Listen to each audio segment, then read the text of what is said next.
Hey, what's up? What up, man? Whiteboard Radio. I'm sorry for how the camera's angled and all this.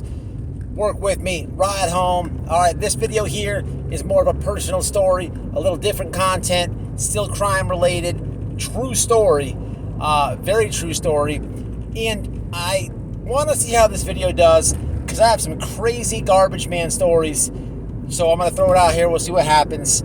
Now, real quick before I get into it, smash a like, all that good stuff. First time here, hit the subscribe. Look, I'm doing this video for that reason, but many other reasons. If this fits you, if you're in that life, this is 100% true. And also, somehow, some way, I've always wondered if I can kind of sue for this. So if you're a lawyer, please leave your information and listen to the video. Other than that, it's a crazy story. So look, I'm driving for Waste Management. Many of you know this, covering the Quentin Simon case. I've spoke on how I don't think they're going to find that baby in the landfill because of my knowledge of the landfill. Also, I've spoke about it before. Phone's falling down here. So, it's a crazy story. I have my route, and I'm with Waste Management. It's a good company. You know, I'm out of the chain game for some time. I have my CDL. You know, and everything is good. It's a great company. They have awesome benefits. One of the best companies I've ever worked for, to be honest with you. I made a lot of money, but a lot of hours. You don't have any family life, so it's a sacrifice. And if I'm pushed into a corner, you know, like that, I'll walk away so I have more family life and less money because I have to be happy at the end of the day. But neither here nor there. I'm on the route one day, and before I tell the story, Waste Management, they work with law enforcement real close, okay? You know, for me, coming into the story, for me, you know, I'm out of prison. I used to live a certain type of life, but I changed my life. But, you know, I say to myself and stuff like that. And for an example, it was weird for me, you know, here I am, I'm out of prison, I'm living a good life, I have a home, but I'm still a convicted felon. I have my voting rights, but now I'm getting this card that only like police have and ambulance people have, firefighters, and what that card is an emergency curfew card. So when hurricanes come and tornadoes and disasters come, there's only certain people that can be on the road when there's a curfew set, okay? And I had one of those. You know, it was very strange for me. I'm a convicted felon, and I have this card where everyone else could be locked in their house, and I could freely drive in curfew with no problem. License and registration, here you go, and here's my card. You have one too, sir. It was very strange for me, okay? But things like that, like this company will put you in a different position in a sense, okay? Now, I'm on the route, and at the time I'm driving for Waste Management, I've drove every type of garbage truck there is.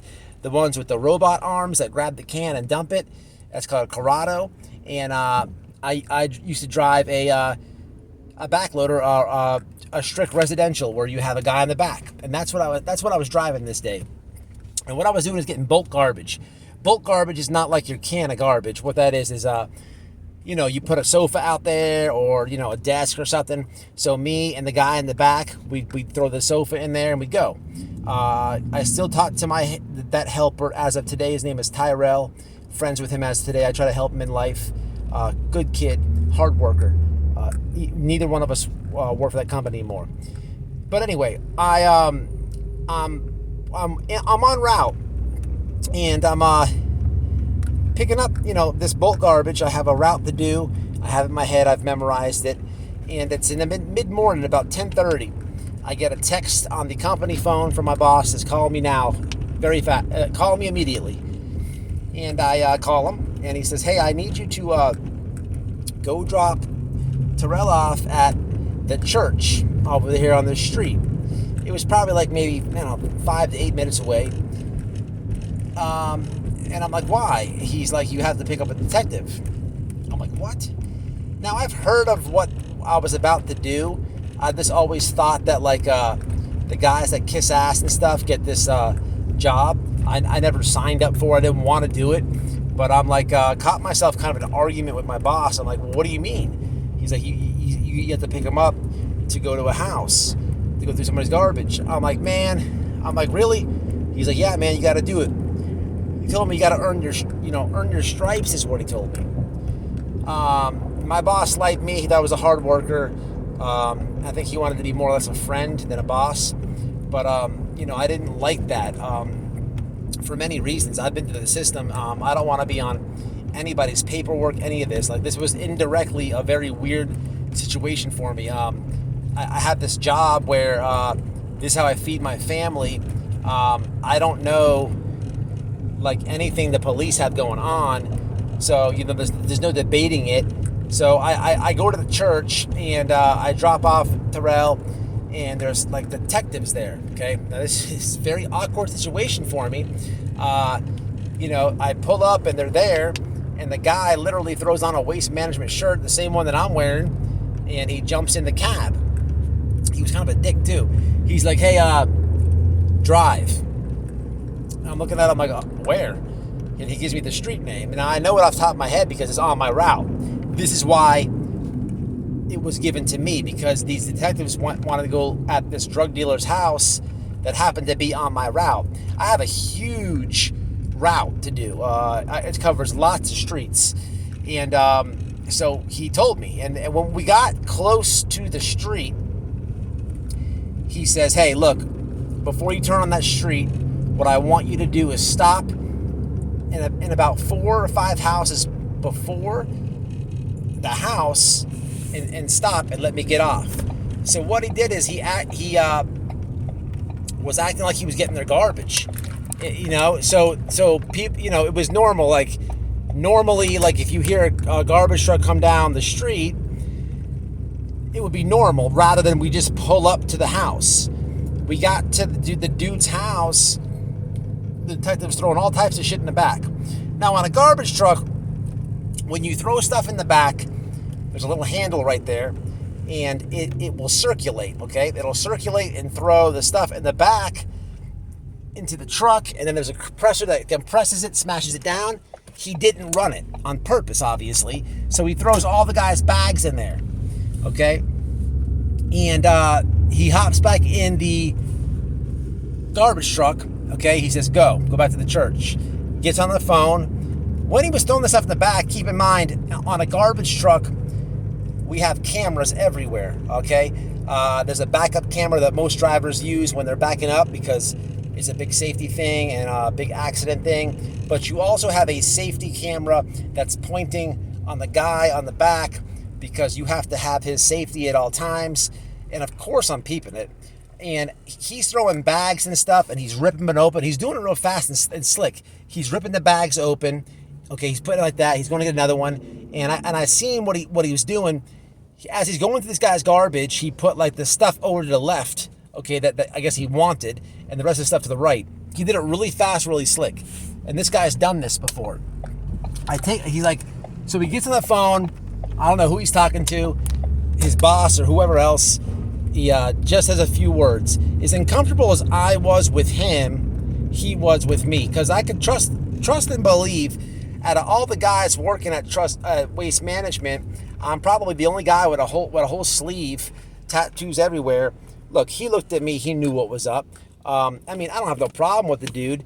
And look, it's not that I was against it or pro it. I felt forced to do it, and I'll get more on that in a second. And I pull back up to the church, and the detective gets out. They get all the stuff, and the dude Tyrell gets back in there. They small talk us, but they keep it really between them. But what's happening here is the detective has obviously some information or a hint on this house. And on this certain house, this guy was selling drugs. So whatever information, whether it's an informant, phone detail, whatever, they're going to validate it or go, even if it's this hearsay, if he's ripped open that bag and there's a whole bunch of nickel bags or whatever there is, a receipt, maybe he saw something on his phone. Look, I can't tell you, but they were able to produce a warrant and arrest the dude from his freaking garbage, okay? I don't know how much information they had on this guy. He's just a mid-level drug dealer, okay? This neighborhood wasn't bad at all. It's your typical suburban neighborhood. I would say the house cost about $240,000, maybe $260,000. Florida's gone up. It wasn't a bad neighborhood at all. You couldn't even tell. What I did notice though is the guy, I don't know if he was home or if he had multiple cars. He was balling, man. He was balling. He had to have the rims. The the Altima was what he had, an Altima, and it was black and it was decked out. You're sticking out like a sore thumb. I'm thinking this because I used to live that life. Now I changed my life, but I don't care what you're doing. At the same time, what I'm worried about is, legally, am I on your paperwork for this? Like I don't know. Like what the hell? I'm not no CI. I'm not. I didn't tell on you. I'm just doing my job. It was crazy. It was very crazy. It was very strange, man. It really had me feeling some type of way because, it's just expected to do. But at the same time, this is not on the job application. Okay, it's not on the job application. Okay, look, I just come from, man, mind your own business type of thinking. But it's not me. At the same time, I can't tell them no. I probably could say no, but I'm gonna get fired. And at the same, I have something going for my family and stuff. So I just rolled with it. After it though, I got off of work. I remember I called one of my best friends. I'm like, man, I feel like I don't know. I feel like a sellout, a snitch, and all weird altogether. He started laughing at me. He's like, man, come on, man. But he actually agreed with me. He's like, you know what? You should have an option to say no to that. Because look, man, I don't know legally if that guy, look, I don't want nothing to do with that because, look, I don't mind that he went to jail. Don't get me wrong. He's selling drugs in the community. Hey, look, you're in the game. Well, you'll learn that the game, nobody wins, everybody loses. If you don't know, then now you know. But I don't want to be on his paperwork. I don't know. I don't know what the detective's going to write. But to this day, I don't even know if I am. I remember getting back, and my boss, he's like, "Oh, how'd it go?" I said, "Mentally terrible. Please never have me do that again." And he was joking. He was laughing, but I turned my back around and I walked out. He never had me do it again. Or it could have been that. It also could have been that nobody on my route had a warrant. But they absolutely ripped through your garbage. I'm here to tell you 100,000%. If the police are watching you, and they think that you're selling drugs or something look, if they think anything, okay, for an arrest and they don't have enough on you, they will go through your garbage and get the evidence that they need, match it up, whatever. And look, I don't have a problem with that. I don't live in the street, okay? If I was to hear this story in the news, I wouldn't care. But the simple fact that I didn't have a choice to say no is why I'm putting this out here on the internet for people to comment. It was very strange. Now, I don't work for that company anymore. That's not why I left. It's a very strict company. They, like I said, they have a relationship with the community. They do a lot with local police and stuff. I just think, personally, they should have people on the company who sign up to not want to do that. I'm just saying. But I will tell you this, though. You need to take care of your garbage, man, okay? First off, garbage guys are very nosy.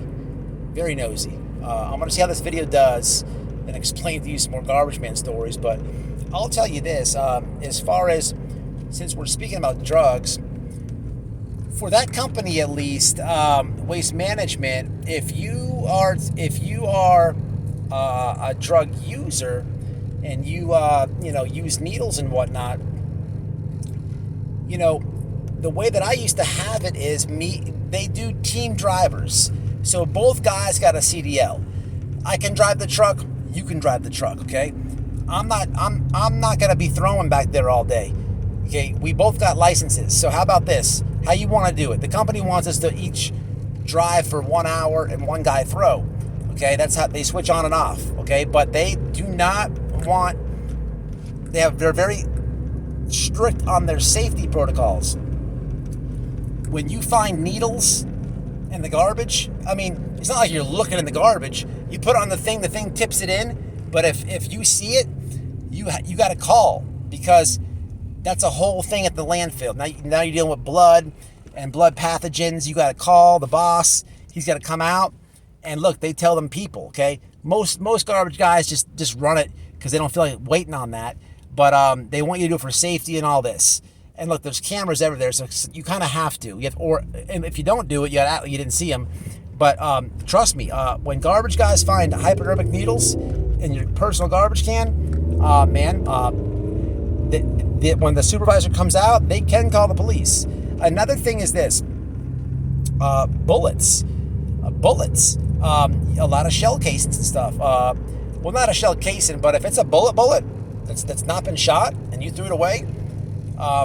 See, the needle thing, majority of the time, I would just run. Okay, but there's been a couple times where you dump the thing and it's like 1,000 needles. Like, what the hell are you people doing in there? That's just too much going to the dump. But bullets, I would not run if I'm back there, because if it hasn't been shot and that thing runs it can kill you. It can shoot at you if it gets squished at a certain angle. It's happened before. Trust me, Google it. Man, and what happens is, just like the needles you have a better chance at, but bullets, 100%, if you don't have a gun license, if I'm back in the truck and I dump your stuff and there's bullets there, I can't run it. I'm not going to risk my life. Yeah, it's a high percentage if that thing catches the bullet to shoot me, but I'm not taking the chance. The supervisor has to come out and look, he's going to call the law. And now you have the law there at your door, and you have no idea because you didn't think about, hey, man, you got to think about these things. You really got to take care of your garbage, man. Being cheap with your garbage, man, is probably the really stupid thing you can do, especially if you're out there ripping and running. It doesn't, man. You want to, man. You want to. Trust me. You know how many dildos I found? And when the lady wouldn't tip me for Christmas, I'll tell all the neighbors. Like, you really should take care of your garbage, man. I'm trying to tell you. I think I'm gonna do a playlist here. Let's see how this video does. I have a lot of garbage man stories, but 100%. If you're a lawyer, I'd like to know: is that a case? Like it wasn't in the job description, and I literally drove a detective, okay, to somebody's house. This guy went through his garbage. Okay, I drove him back to the church. Look, my thinking is this: what if, to this day, I don't know if I'm in the paperwork or not. I don't know if I'm in the paperwork of the case, because I don't even know the guy's name. I should Google it, the address. But anyway, if I was so happened to be in this guy's paperwork, this guy can retaliate against me. I don't know the dude. I'm driving the truck. Okay? But, even what if this guy was so slick that he peeped it and pulls out a 45 and starts shooting at the truck? Something like that. It could happen. Okay? This happens with garbage companies. Man, so please leave a comment, share it to a lawyer if you know. It's 100% true. You got to be careful what you throw out. And if you throw out weird shit or crazy shit, look, money makes the world go round. Those guys love tips. Trust what I'm telling you. Until the next one, man, let me know in the comments. Look, it's crime related. It's a little different content, and a little more personal. But hey, man, it's still a white boy. Until the next one.